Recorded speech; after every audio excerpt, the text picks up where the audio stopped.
and welcome to another exciting edition of The Office Visit with Dr. Tom Pritchard. I'm your host, Matt McCormick, joined, of course, by Dr. Tom Pritchard. Dr. Tom, I am so fired up about this episode of The Office.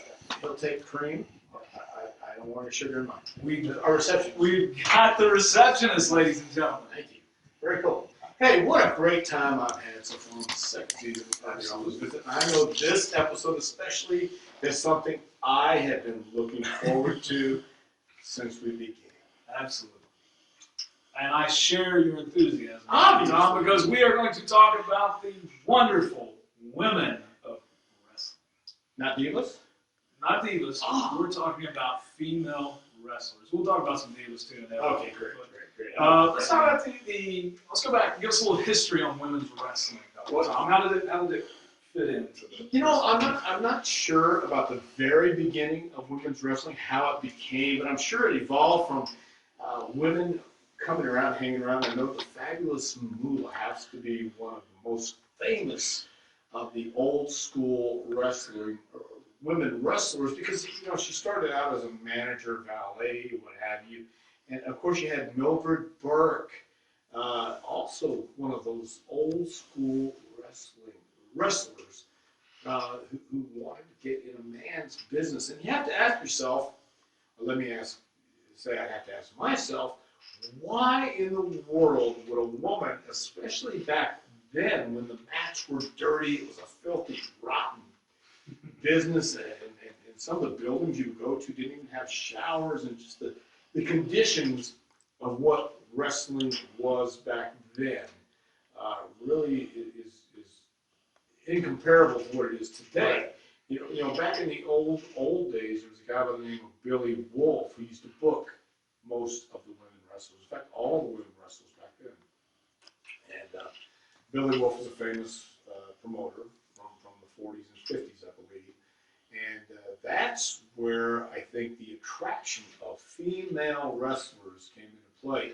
So you talk about the old school women, keep saying guys, women like the fabulous Moolah, Johnny May Young, thank you, Johnny May Young, wrestling, Mildred Burke, the old school, real pioneers of wrestling come along. So, I was very fortunate enough to meet May Young and the fabulous Moolah, and very, very nice. They're like your grandmothers or your great-grandmothers, but they loved this business, and they got in the ring every night, wrestled against each other, and the women didn't have equal rights back then, especially like they do now. Right.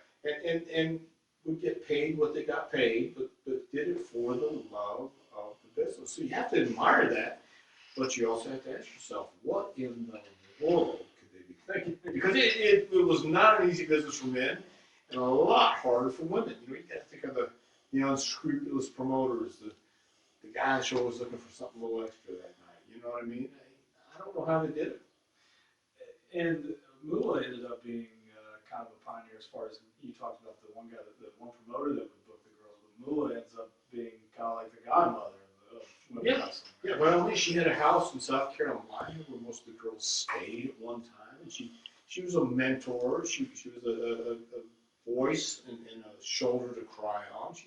She did a lot for women wrestling, and they always point to the fabulous Moolah as the one who paved the way for the rest of the women today, and what has become the Diva division.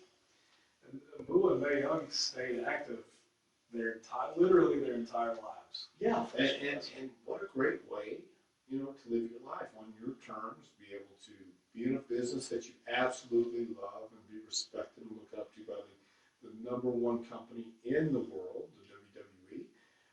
And again, without Moolah, without people like Mae Young, you would not have the Diva division today. Also, Mae Young was a pioneer because she actually gave birth on television to a hand. Well, if we want to go there, I mean, of course, who wouldn't want to give birth to a hand on live TV? Well, was it live? Remember? You were there, Tom, right? Yes, I was. Did you ever be in that meeting, that production meeting, where that was discussed? Shame, well, not shame, but I'm here to say yes. Yes, actually it was. You were there. Yes. Oh, ladies and gentlemen, I have to take just a moment to get a first-hand account of just what was the feeling in the room? Was it electric when this was pitched? And who was it that pitched it the first time? Was it Vince? No, I don't think it was Vince the first time. But when it all came down to it, it was Vince the last time because he's the one who put his stamp of approval on it. I don't think, in fact, I know, no one knew how to get out of this thing. You know, Mark Henry had gotten Mae Young pregnant, and the proud parents were expecting something, and no one knew how to get out of this thing. And I don't recall who. You see, you know, as you found out in these last couple episodes, my memory is not as sharp as it used to be, but the writer who was the doctor was the writer of that segment, the blonde-haired guy. I can't remember his name. So it was his idea? Well, I think he was the one who finally came up with something, and I think throwing around ideas saying, well, why don't we just do a hand? A what? A hand? What? That's great, a hand! Who would ever expect it? And everybody would be going, what? In fact, everybody's going, what? So that was how, and as we spoke about in earlier episodes, sometimes you wouldn't believe how decisions are arrived at in production meetings, but a lot of times it is, hey, why don't we have a manhole cover and we just hit him over the head with it and kill him? Hey, what an idea! And they say, yeah, that's great, let's run with it. Why don't we put Paul Beer in a glass case the size of a payphone? Fill it with cement and kill him. Kill him! Why not? It works. Okay, so anyways, I wanted to take an opportunity to speak to someone who was actually there. It was as simple as, how do we get out of this? I don't know, let's go, have her get work to a donkey. No, it doesn't work. A dog? No, no, we can't have a dog. No. How about a hand? I love it. Yeah. Getting back to being a little bit more serious about Sure. women's wrestling. Women's wrestling also had a big role in the big rock and wrestling movement in the 80s. Wendy Richter, and of course, Cyndi Lauper got involved. So, Well, once again, Wendy Richter being at the right place at the right time, one of the premier women wrestlers of the day, it only makes sense for her to champion the cause of Cyndi Lauper, who had the song "Girls Just Want to Have Fun," right. and who didn't at that time. But it was just aimed at girls, obviously, and Wendy being a girl and the women's wrestling champion, defending all girls and women of the day, it made perfect sense. And Wendy Richter, again, was at the right place at the right time from Texas, by the way. Texas Wendy Richter. A common thing. Oh, of course it is. But it happened for the rise of wrestling and the rise of Wendy's career, and later on became a Hall of Famer, of course. Right. And Wendy is one of those people who always had a positive outlook on life, positive outlook on her career, and she was at the forefront. Right. When wrestling was going through that boom period one more time. What caused her to kind of phase out? Well, if you recall, she had a match in Madison Square Garden against the Black Widow. Maybe you don't recall, but I'll refresh your memory. The Black Widow was Moolah under a mask, and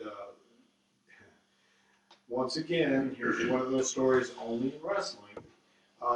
Wendy was held down, and the referee counted to 3, even though maybe she might or might not have got her shoulder up, and Moolah won the championship, and then Wendy took the mask off, whether it was planned or not, no one knows. Yes, Oh, nice. Yes, and Moolah got out of the ring, and she was a little upset because, like some people in wrestling, you know, I think she took herself a lot more serious than some did, and didn't want to lose the title. She wanted to keep the title. This is a story that I've heard. That could have been it, her disillusionment with the business and being disillusioned with a lot of things and the way they were going. So, you know, it happens to a lot of people, and that's what happened to Wendy. But eventually, as we see, she came back. When you were first starting out in the business, who were some of the girls you were around? I know you met Malin, you met me, but who were some of the ones that you were around? Again, Wendy Richter was on the first tour of Japan that I went to in 1981, I believe it was, or 1980. And I knew Wendy, and of course Joyce Grable was in Atlanta when I went to Atlanta, and I'll never forget. She came out and she really tried to pump me out on an interview when I was commentating with Gordon Soley, and she just was being relentless and just dogging me, man, and telling me I could whoop you, and this guy right here didn't ring out, whoop him. And I thought, what in the hell? There's no comeback for that. Right. What do you do? I said, bitch, I'll slap you. Boy, if I said that, she probably would have whooped my ass. There's no doubt she could whoop my ass still today. So, I mean, Joyce Grable, I've seen her since, and she's been very, very nice lady. But I remember Leilani Kai also being around at that time, too. And Sue Green, I watched when I was a kid in Texas, Texas Sue Green. And I really, I have to say this, I admired the women for the fact that I stated earlier, at the beginning, God, it was such a rough business, even for the, especially for the guys. But think about the women coming along, right, having to travel after the show late at night in groups, or sometimes by yourself, pulling in a hotel or a motel, or wanting to get a drink afterwards, or just relax. And it wasn't the easiest road back then. So the women I knew back then were just roughing it just as much as boys. Sherry Martell's another one. Right. We're definitely going to talk about Sherry. Back then, not so much today, because there are plenty of these to choose from in the last 10 years, but I'm talking more when you first started, or moving on mid to late 80s. Do any women's matches stick out to you? Wow. You mean those dynamic women matches in the 80s and stand out? No, actually, no, they really don't, because it wasn't. I gotta tell you, man. I mean, when women, there were some world champions, Lou Thesz in particular, who would not wrestle. Yeah, that's a good point. Yeah, they wouldn't wrestle on a card that had midgets or women, and a lot of times I remember this vividly. In Houston, Paul Bosch would book a women's match when he had the NWA champion on the card. And I didn't think anything of it then, but back then the NWA champion was Doris Home Jr. and then Harley Race and then Jeff Briscoe. Well, I didn't think anything about it, but then once I got into business and I would learn the workings and behind the scenes, it was guys like Lou Thesz and some others who didn't want to share the card with women or midgets because they thought it was beneath them. Right. And they wanted to have a credible world champion, a credible card. Incredible. Yeah, of course. Who wouldn't? Let's jump in here on some names. All right, I can watch but I know I got some names. Just throw some names at you here. You mentioned earlier, but I want to ask you Leilani Kai. Well, Leilani Kai, I think with Judy Grable, Judy Martin, Mr. Editor. Judy Martin were the WWF Women's Tag Team Champions early on, and they had great opponents in Jumping Mom Angels from Japan. And Leilani was one of the more pronounced and well-versed women's wrestlers of the time. She really learned her craft, and she knew what she was doing in the ring. So she was well respected throughout the circles of women wrestlers, and I would see Leilani from time to time in various territories until they finally ended up in New York. How about Rockin' Robin? Well, here's the thing about Rockin' Robin. She is Jake Roberts' sister. She became the WWF Women's Champion as well. But I just met Robin maybe, it's probably been 8 years now. Very nice lady. But I remember as a great wrestler. I remember as her being one of the more attractive women wrestlers as well. And that was something else, why would an attractive woman or attractive lady back then want to go into a business where you're traveling from dirty arenas and maybe you get dressed in a broom closet, maybe you get dressed in a bathroom stall. You know, they didn't always have separate dressing rooms for the ladies. You had to find someplace. Right. So Rockin' Robin, very interesting, but she came from a wrestling family, so that made a little more sense. You know, but very nice lady, again, exciting to watch in the ring, very attractive, and that's what you would hope. It was the sex appeal of the women back then, even as today, it's even more so today. But that's what promoters want. Why do you want women on the card? Why do you want those girls on the card? Well, hopefully some guys will want to watch it, and that's been the idea. You mentioned the Jumping Bomb Angels. Talk about them. Well, again, the Jumping Bomb Angels came from Japan and had that style, that fast-moving style, that up and down, and that hard-hitting style. So Judy Martin and Leilani were perfect because they had a hard-hitting style too. But the Japanese Bomb Angels were two, again, attractive ladies. And I think in the 80s, that's when they started getting a lot better looking. You know? And they had a synergy. They knew how to work together as a team. And as women, you know, you're watching something different. And not everybody's a fan of women's wrestling, and not everybody was a fan back then, especially. But you know, they were exciting matches, and that was the dynamic that they brought to the company. How about Velvet McIntyre? Now, you know, Velvet again was a very nice looking young woman, and I don't think she lasted that long in wrestling. And why is anybody's guess? But I never came across Velvet personally. But you could watch her and tell that she was trained well. I think she was one of Moolah's girls. And I mean, that's all I can really say is that she could have great matches with anybody. And that's a good attribute to have, right? Well, of course it is, man. We talked about before. If you can wrestle with anybody and make them look better than they really were, then you have a job for life. Here's an interesting name from the past, Misty Blue Sims. Misty Blue Sims from up in East Tennessee. Sorry, no. Anyway, now Misty Blue Sims is an interesting.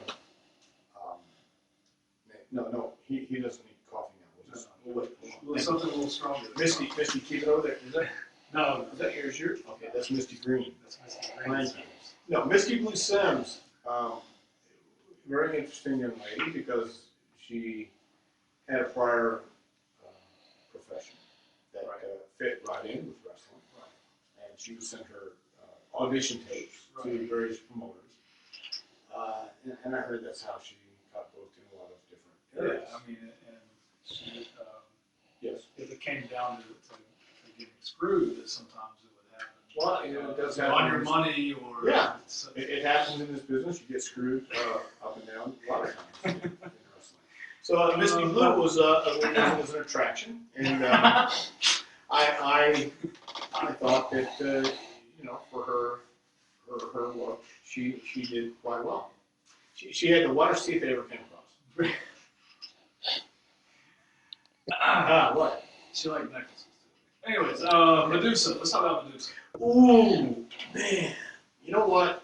I got to say this about Medusa, especially. You talk about a tough lady, a wonderful lady, but Medusa almost scared me because she wouldn't take crap from anybody. And I just remember. I remember traveling in Canada with some of the ladies, and we'll get to that in a minute. But Medusa was on this tour, and she was, how can I put this? She was determined to not have an issue with anybody, and she let everyone know, if you have a problem, I'm going to finish it. Yeah, and that went for the guys too. So, you know, I mean, and some managers. yeah. So, I mean, but Medusa was very professional. She was a great person. Excuse me, a straight shooter, and wouldn't take lip off the women or the guys. And she, to this day, is like that. And of course, there's a pretty well-known story about her introducing Paul Heyman to her fists a few times. No doubt, no doubt. I mean, and think about this. She went on national TV and took the title from WWF and tossed it in the trash. That was the start of the Monday Night Wars. I mean, no champion had ever come across in the competition and just dropped the title in the trash. See, that's the thing. I think, a title that didn't mean a hell of a whole lot in WWF at the time. Mm-hmm. Didn't mean much there. Right. But the second you show up on the competition's television show, you dump it in the trash, and then it means a whole lot. Well, it means war because it's pretty much a spit in the face. That it goes back to, again, I know we go off different roads here, but it goes back to the fact of why would you let Bret Hart leave with the title, Exactly. knowing damn well he's going when you already had a precedent set. The women's champion went ahead and took the title and put it in the trash, but yet, to prove how much Medusa is still respected, to be put in the Hall of Fame. Absolutely. I mean, that speaks volumes for her as a person, as talent, and of course, there were a lot of hard feelings through the years, but, we've seen there's always never say never. So, I mean, there's still hope, right? Absolutely. Yeah, you could still win fences. Absolutely. Yeah, okay. You got along with Medusa, though. Oh, yeah, I did. I respected her. I still respect her. Alundra Blaze. Oh, All right, so let's keep going here because we got a big list. do it. How Hard to believe. about here's a name from the past, Bull Nakano. Oh, see, Bull Nakano was one of those women I was traveling with in Canada, and it was Bull and Luna Vachon. For some reason, I was designated the driver and I guess chaperone of Bull Nakano and Luna Vachon in Canada.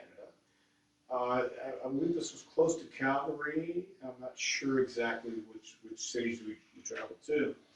But Bull was a very mild-mannered lady. Didn't speak a lot of didn't speak a lot of English. I'm traveling with Luna, who's again another mild-mannered lady away from the ring. Luna was so misunderstood, but Bull Nakano, with her crazy look and her crazy paint, could be misunderstood as well. But she again was very, very respectful, very nice, very cordial. Even though we didn't speak a language, you can understand. If she wanted to eat, excuse me, don't stop. Yeah, man, that's cool. Yeah. So again, the misperception of a lot of the ladies gets lost in their ring persona. Right. Whereas today, I look at a Natty Neidhart or the Bella Twins and I say, that's not too far off base. Right. But Bull Nakano was certainly performing when she went to the ring, and as was Luna. Well, Luna. Yeah, let's talk about Luna. Let's talk about Luna, because Luna can become a raving maniac with the flip of a switch, and I mean that with all due respect. But she could turn it on, and sometimes didn't know how to turn it off. Right. But she could be the sweetest soul you've ever met, and you could blink, and she would be a Tasmanian devil. And I've seen it on more than one occasion where she's gone off the edge for whatever reason. She had her reasons, I'm sure. Sure. But again, you have to consider the life that a lot of these women led. Luna came from a wrestling family. Her father and her uncle, growing up, were doing these outrageous, crazy things, and the stories I've heard would affect anybody. Right. You got to think about this. You're seeing your dad and his brother get beat up, and then go to bars and do whatever they did, with her in the back seat, Right. and traveling with them all these years. What do you expect? I expected nothing less than I got from Luna. And she was right on the money with her lunatic fringe. Luna Luda had a job for quite a while, a spot, WWF, WWE, WWF. Was Vince a big fan of Luda? You know, I think Vince was. I think Vince loved Linda Shawn because of where she came from and what she did for the company. But there's only so many times that you can Absolutely. not toe the line. Right. Linda, very free spirit, and I think that was the bottom line. She knew you can do this for so long, but you can't keep going off. You have to learn to stop and stop. Yeah. How about, let's talk about, I'm saving the good ones for this. Oh, I bet you are. And Bambi. there's some good ones. How about Bambi? Oh man, Bambi was a cool person. She was a real cool chick. She was I think an Alabama girl or a Florida girl. I met her in Alabama, and she came on board with oh gosh, I want to say Robert Fuller was the booker, and we needed a girl for me to team up with against the dirty white girl and the dirty white boy. And Bambi came on board, and again, she was a cute girl, but you know, let me clarify this right now. I always tried to make it a habit not to mix business with pleasure. You have another name on there. It's on with Hyatt. Oh, okay. Anyway, and Bambi was one of those girls that you know, we traveled separately, we did our thing. And man, what a tough girl. Another one who just, a tomboy looking girl, cute tomboy. Girl next door. Girl next door, but man, packed a punch and just beat the holy hell out of a white girl. And, you know, but a very respectful girl. Her boyfriend was a promoter in Georgia, so I think she was from Georgia, as a matter of fact. And, you know, he'd come on occasion. She's from Stone Mountain. Stone Mountain. Yeah, okay, that's right. Editor? I know. Just checking. Okay, catch our receptionist. She'll get you. But Our editor needs yeah, no kidding. But no, Bambi was very cool, and she fit the spot right there because the white girl had been doing these dastardly things to me throughout, and she came in and saved the day. Somebody else that Bambi is kind of synonymous with as time would go on is Peggy Lee. Peggy Lee. Oh, yeah, man, there you go. There's the crew right there. There's your match, Peggy Lee Leather and Bambi. And Peggy and Bambi both, man, they were great friends, and they go out and have great matches because they both loved that hard-hitting style. And Peggy was another one of those women I like to say were one of the boys who Right. understood, man, this is the business. I chose it, and I don't want to be treated any differently. Right. So don't treat me any differently than you would your brother in crime over here. Right. But man, I'm a woman, but don't be an asshole. Right. And she lets you know if you're an asshole. You know, and I love Peggy because she was very nice, and what a great wrestler too. And to watch Peggy and Bambi work together because they would slap each other and chop each other and just beat the holy hell out of each other. Great matches. How about Miss Texas, Jackie? You know what? Miss Texas was a tough girl. She's still a tough girl. She fought her way up, and she earned respect in the Memphis territory and in Texas. She earned respect, and she would slap the crap out of anybody that disrespected her. So I like Jackie a lot. She was a great girl. I would give her hell because she'd want to stop at McDonald's for coffee, and I'd say no, and stop here, just to mess with her, man. But she earned her stripes. She really did, man. She worked hard in Memphis. She worked hard in New York. She worked hard everywhere she went, and she trained, and she was another one who didn't ask any quarter, man, but she earned her respect. All right, folks, buckle up. We're getting to the good stuff now. What? Missy Hyatt. Missy Hyatt. You remember? Well, I do. I remember Missy Hyatt. You want to talk about Missy Hyatt? I do. What do you remember about I remember Missy Hyatt. it? Well, that's the first step. Well, listen, man, come on. You know, I've been hitting the head. I've had a good time. It was the 80s after all. But Missy Hyatt, now, let's take a look. You know, if our editor can do this, and I don't know if he can, and if our editor can't do this, what you need to do is take a look at Missy Hyatt in the 1980s, okay? And then take a look at Missy Hyatt now. There's actually there's a new photo. It's a mugshot that just came out a few days ago. Well, when this airs, it'll probably be months. Right. But either way, what I'm saying is, I knew Missy in the 80s, and once again, it was something that I always wanted to keep separate, was personal and private, personal and professional. But Missy was,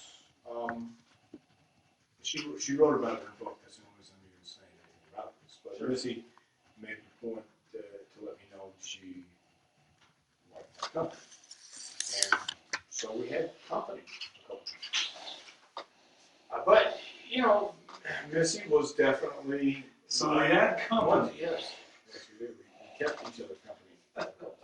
But Missy was, again, what you saw on TV wasn't that far off from what she was like, you know, backstage, right, and in her real life. So I liked Missy. She was a lot of fun, but I couldn't get too deep into that because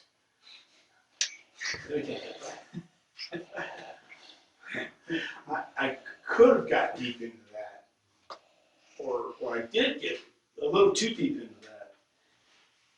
But it wasn't to my yes, it wasn't to my advantage to get as deep as I do need to get into that because I'm with you. Sure, yeah, because I had enough issues and problems without having that too. So, Missy, controversy followed Missy a lot. Controversy followed Missy everywhere she went. Breathe in the sun, as they say. Yeah, well, now wait a minute. Yes. Oh, you said the sun. The sun. Sun. Oh, no. Oh, no, I don't know. See, man, we're getting off track here. No. Missy was a wonderful girl. She was a wonderful lady. But Missy Hyatt was like a lot of women in the business who went after something, and when she got it, you weren't always sure what she was going to do with it. Now, she could mess it up royally, or she could take care of it for a while and then kind of go, oops, no. So, okay. Missy Hyatt. So, there's another female I want to bring up. Really? That, so soon? That you spent some time with. Yeah, because I want to end the show on this note. But whoa. We have plenty of time. No, that's why I said I want to do it now. I want to get it out of the way. Tammy Sitch, a.k.a. Sunny for our viewers. Managed, let me just give a little rundown here. Managed you as a world tag team champion. Okay. Right here is the belt, folks. So, when did you first meet Tammy? I first met Tammy when she was just a young girl, like 17, 18 years old maybe, or could be 20, I don't know, she's young. In Smoky Mountain Wrestling with her boyfriend, Chris Candido. What was your first impression of her? My first impression of Tammy was she knows what she is, and she knows what she got, and she knows that everybody wants it. Not everybody did. But she felt like everybody should want her, and everybody should bow down to Tammy, and everybody should realize what a talent she was. And then, look, man, she was talented. Tammy says she was talented. She was very talented. She, in her younger days, she had the goods, and she had what she had. You should flaunt it if you have it, no doubt. I've got to at least mention the fact that the internet had just started to come into play in professional wrestling, and back then America Online was the big internet provider, and there was a claim by Sunny and by WWF that she was the most downloaded woman on the internet at the time, or at least on AOL. So she had that going for her. Yes, she did. Look, you can't take that away from me. You can't mistake the fact that she was a pretty little girl. She was gorgeous, and that, and I mean, she's pretty. She was okay. She was cute. Okay, she was. And I'm not, but you know, it's like one of these things when you meet a beautiful woman, and then you start talking to them and get to know them, and they have this really nasty side to them, and they're just not pleasant to be around. And you look at them in a whole different manner. Peggy Lee Leather may not have been the most cosmetically, what the world would say cosmetically beautiful model type, but she was a beautiful lady because she was a nice person. Bambi was a nice person. Tammy was not a nice person. Tammy wasn't very nice. How long did it take, though, for that side to come out? For me 5 to see it? minutes. If that. Seriously. She knew, yeah. Seriously. No, seriously. Seriously. She knew she was hot, and she knew everybody was looking at her, and she knew everybody wanted her. But she hadn't even had a sip of coffee in the business yet. Doesn't She matter. was already She active. had that confidence. She had that the ability to project how much she thought of herself. Right. It didn't matter because she had been told her whole life how pretty she was, Right. how smart she was. And she was a smart little girl. She was going to college for her to be a doctor when she was getting to go and smoking on wrestling. And my manager, Jim Cornell, was the one who said, well, we have her. Use her as a manager. And lo and behold, look, man, she could get heat because that was Tammy. That was perfect because that's who she was. But, you know, as long as she wasn't working with me, that was fine. Man. You go ahead and you deal with it. I don't deal with it. And then all of a sudden, I am working with her, and it's one of those things where, you know, in WWE, you know, I'm a loner. I've been a loner my whole life, even the whole business. I've had very few real close friends, real close people to me. And finally, you know, I'm in WWF at the time, and at the Heavenly Bodies run its course, and now we dye your hair blonde, be a body down. Oh yeah, man, great. Right.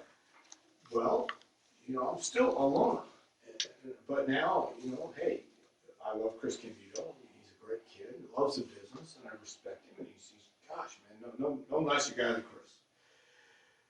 Would you like to ride with us? Why, sure, man. I'll give it a shot. So I ride with Chris and Tammy one time, and from the moment, literally, this is why I speak with such conviction on this.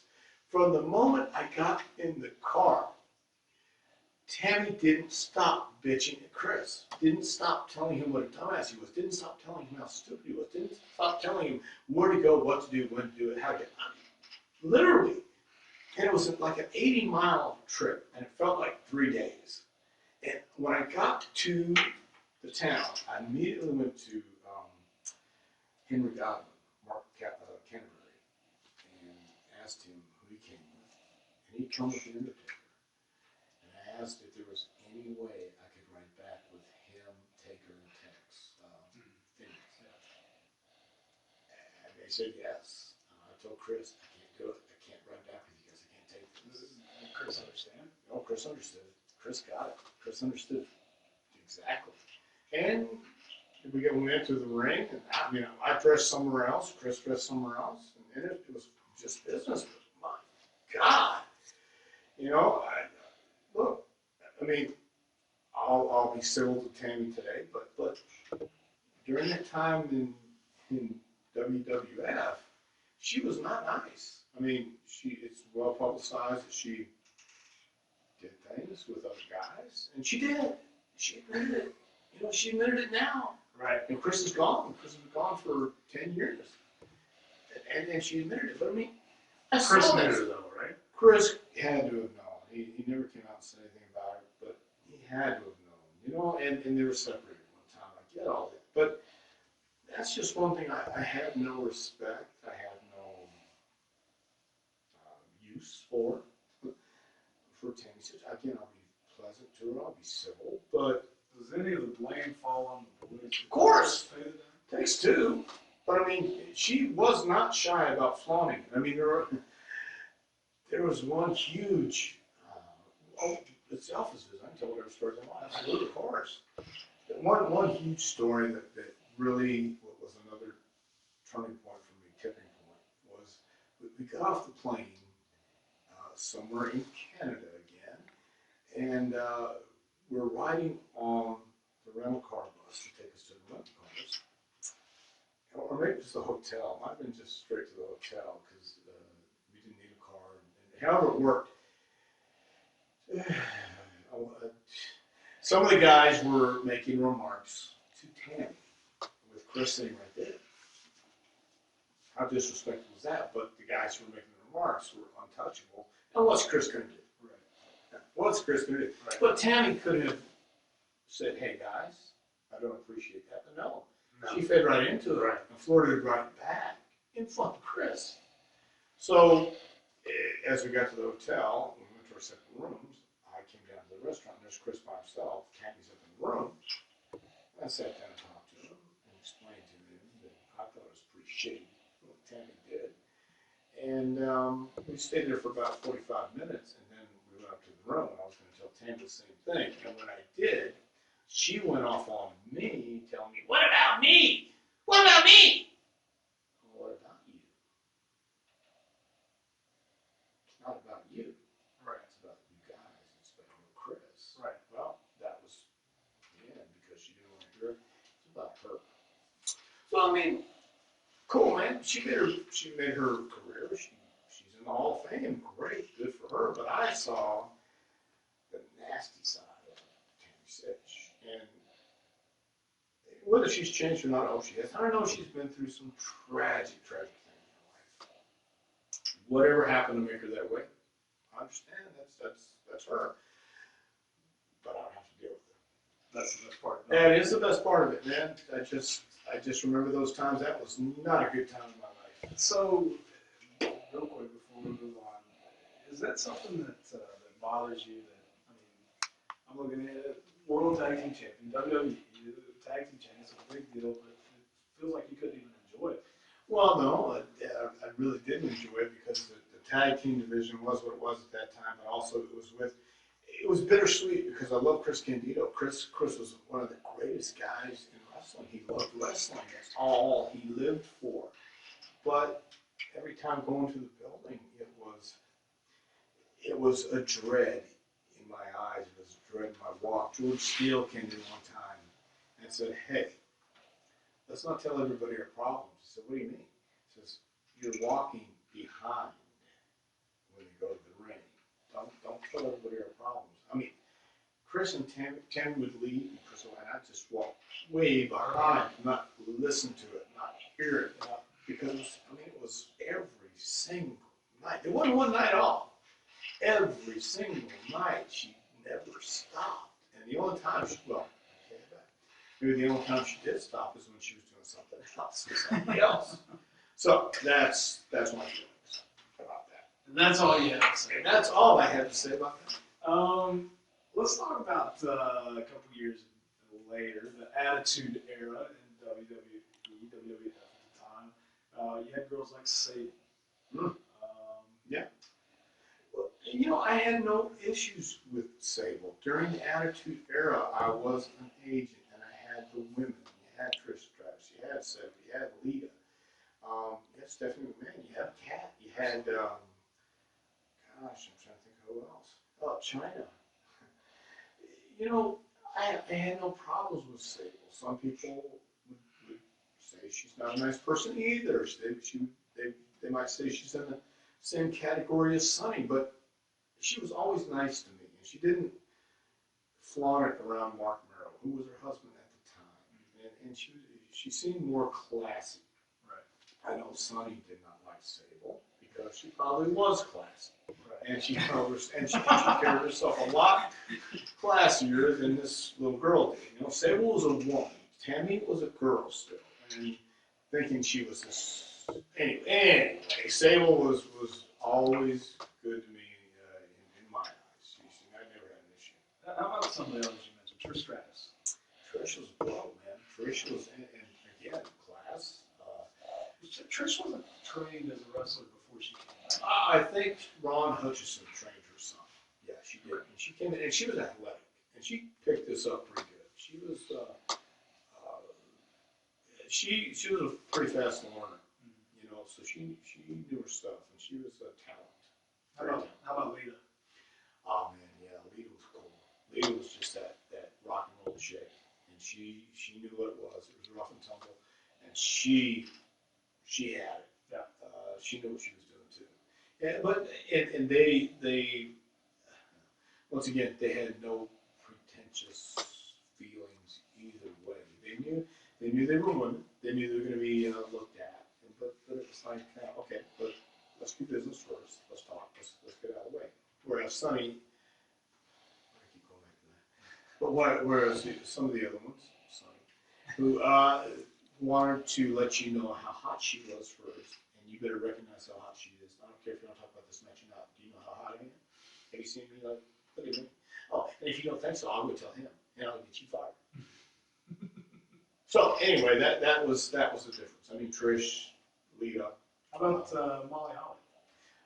Another pro, another very, very nice lady, another lady who appreciated the business, loved the business, appreciated what the boys went through, and again, no pretentiousness there. She was, I don't know if this is appropriate or not. Fire away. Well, no, well, okay, yeah, but I mean, you know, she was a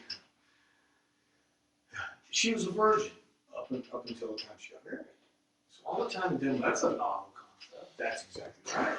What a novel concept in this day and age. But I mean, what a very nice lady she was. She wasn't out whoring around. Not that everybody was, but a lot of We us. keep going back to Sunny. I'm not saying.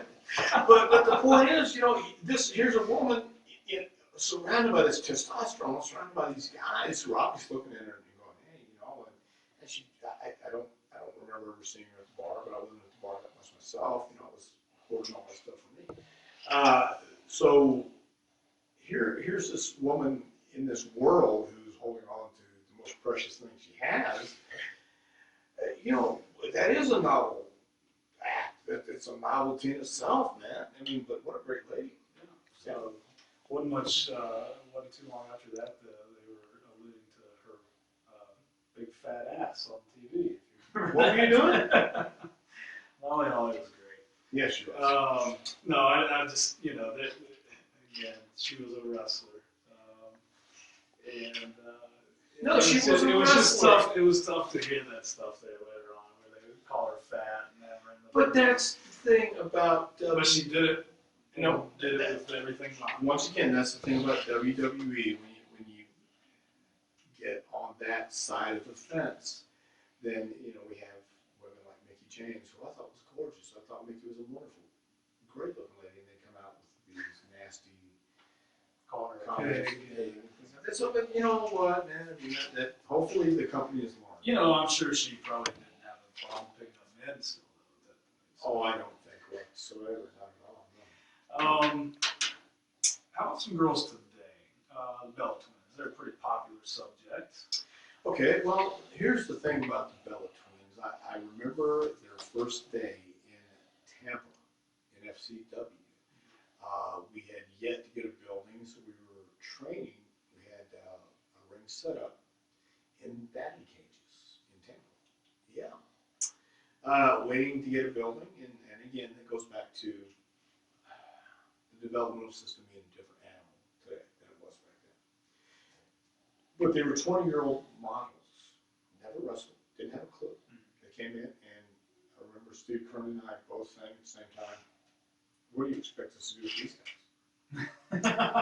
But the great thing about it is they really showed us that they wanted to learn, and they did want to learn, and they do want to learn. Two, again, gorgeous girls, models, coming from a different world, stepping into this grimy, gritty, dirty business. I say dirty business because, you know, you're dealing with some guys who may not be the most refined. Right. You know, that's a dirty mat. It is what it is. Right. But they were willing to put in the work. They sweated their ass off. They busted their ass. They wanted to learn. And they put in the work. They knew they were good looking, but they didn't flaunt it. And they didn't try to flirt. They didn't try to be divas. They weren't trying to get over on just looks alone. They put in work. They put in time. So Bella Twins have all the respect in the world for me. How about, this is backtracking just a little bit, with Gail Kim? Gail Kim was another lady who did work her ass off, who did put forth the effort, who did want to make something of herself more than just a pretty face. And I thought, again, Gail being attractive and being athletic was really to her advantage, and came in and worked like nobody else. She was very hard. You mentioned his name earlier, but Natty Neidhart. One of my favorite divas of all time has to be Natty Neidhart, because she came up in a wrestling family. Her boyfriend is Tyson Kidd, T.J. Wilson. She loves wrestling. She respects wrestling, and she wants to be the best at what she does. But knowing the family she came from, knowing her father, knowing yes, exactly, knowing what she dealt with as a child growing up tells me, and knowing her today, knowing what she's like, she has character, she has personality, she really loves wrestling, and I have to respect that, because she heard from various people, well, you're not diva material. Well, I say BS. She's exactly diva material. Right. She's perfect diva material.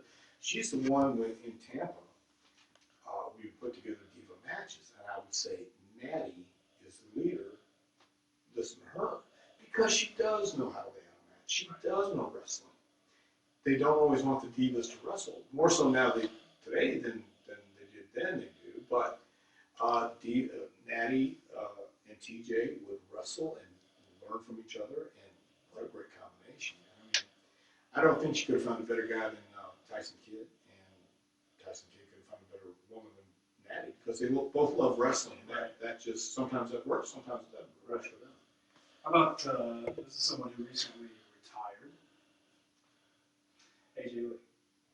Oh, she retired. I say retired because that's what she called it. She retired. What do you think of this?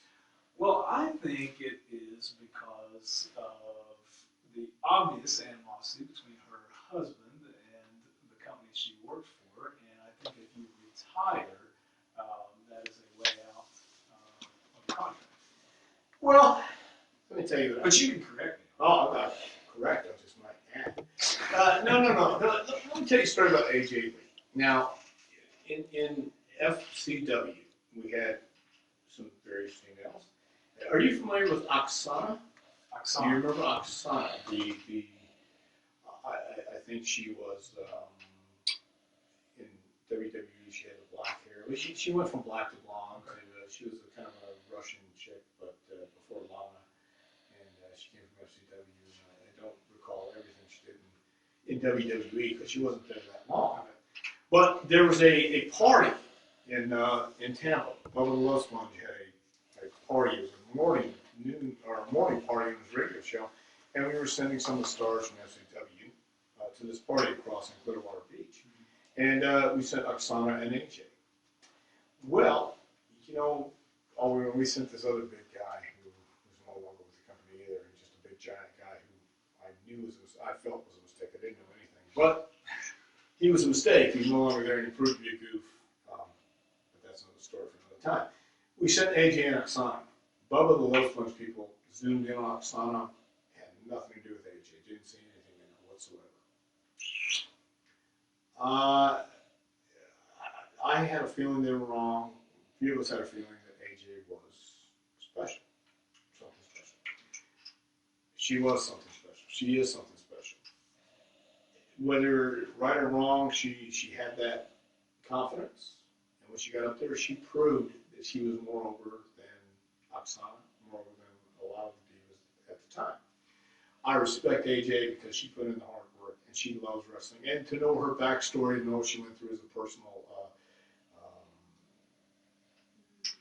through her personal life and her family life, I mean, she really overcame a lot of the odds. So I have to give her that, and I got to respect her for what she's done as far as being the underdog and not ever being expected to make anything out of her life. She did pretty good. So whether it's about her husband or not, we have to wait to see about that, because I never believe retirements either. I just have a hard time believing Well, that's over. Let me ask you this. I mean, did you not think it would happen if everything is what it is with CM Punk and WWE? I would think it would be awfully hard for his spouse to remain with the company, because if everything is what it appears to be, there's some legal trouble coming down the road and some stuff that it would make it very hard, I would think, for her to exist there. Yes, it would. At the same time, we're talking about wrestling. And we're talking about something that can change. It'll be this way earlier today and something different later today. Will a women's match ever headline WrestleMania? Not a chance in hell. Well, we're going to wrap it up there, folks. Real quick, don't forget Facebook, Twitter, and Instagram, theofficevisit.com, as well as our parent website, logansworldtv.com, for all the latest information on what's going on here at Logan's World TV. Also, on those websites, you can have access to some great merchandise, starting with this t-shirt, The Office Visit with Dr. Tom. This may hurt a bit for anyone named Sonny that might have hurt on this episode. Pro wrestling curriculum, advice, suggestions, and stories to help the aspiring pro get to the next level. You can purchase the book. Have you not memorized it? I have not. Maybe by the last episode of this season, I'll get it. Purchase the book, t-shirts, DVDs. You can also digitally download The Office Visit at theofficevisit.com. You can watch it on your phone, smartphone. You can't watch it on a flip phone, Tom. Why not? You can't watch it on your old Nokia 62. Go! But you can watch it on a smartphone, tablet, laptop. Not having a Roku streaming system is no longer an excuse for you people out there. So please be sure and do that. And we've got a heck of an episode coming up to wrap up season 2. We're going to talk a little bit about a guy named Vince McMahon. Oh. And I know you're looking forward to that, and I am. Yes, I am. Folks, thanks for joining us again. For Dr. Tom, I'm Matt McCormick. This has been The Office Visit with Dr. Tom Pritchard. We will see you on the next episode.